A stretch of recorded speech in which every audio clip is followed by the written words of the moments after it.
ಕರ್ನಾಟಕದ ಅನೇಕ ಮನೆಗಳಲ್ಲಿ ಈ ಗಿಡ ನಾವು ನೋಡೇ ಇರ್ತೀವಿ. ಇದನ್ನ ಅಷ್ಟಲಕ್ಷ್ಮಿ ಗಿಡ ಅಂತ ಕರೀತಾರೆ. ಪ್ರಮುಖವಾಗಿ ಇದನ್ನ ಆಫ್ರಿಕನ್ ಮಿಲ್ಕ್ ಟ್ರೀ ಎಂದು ಕೂಡ ಕರೀತಾರೆ. ಇದು ನಂಬಿಕೆಗಳ ಪ್ರಕಾರ ಅಷ್ಟಲಕ್ಷ್ಮಿ ಆಶೀರ್ವಾದ ಸೂಚಿಸುವ ಗಿಡ ಅಂತ ಕೂಡ ನಂಬ್ತಾರೆ. ಯಾವುದೇ ರೀತಿ ನಕಾರಾತ್ಮಕ ಶಕ್ತಿ ಮನೆಯಲ್ಲಿದ್ರೆ ಅದನ್ನು ತಡೆಯುತ್ತೆ ಅಂತ ಕೂಡ ನಂಬ್ತಾರೆ. ಇದನ್ನ ದಿನ ಪೂಜೆ ಮಾಡೋದ್ರಿಂದ ಅದೃಷ್ಟ ಮತ್ತು ಸಮೃದ್ಧಿಯ ಸಂಕೇತ ಅಂತ ಕೂಡ ನಂಬ್ತಾರೆ.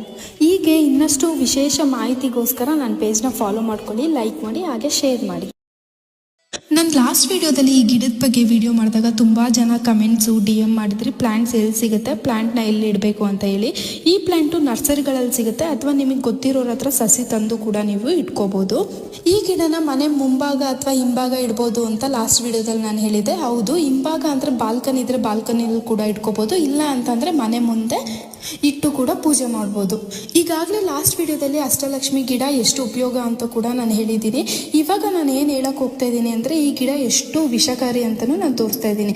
ಈಗ ಲೈವಲ್ಲೇ ನೀವು ನೋಡ್ತಾ ಇರ್ಬೋದು, ಇದೇನು ಬಿಳಿ ಹಾಲು ಫಾರ್ಮ್ ಆಗ್ತಾ ಇದೆ ಅದು ತುಂಬಾ ವಿಷಕಾರಿ ಆಗಿರುತ್ತೆ. ಮನೆಯಲ್ಲಿ ಮಕ್ಕಳಿದ್ರೆ ಅಥವಾ ಪೆಟ್ಸು ಸಾಕು ಪ್ರಾಣಿಗಳಿದ್ರೆ ಇದರಿಂದ ಆದಷ್ಟು ದೂರ ಇರಿಸಿ.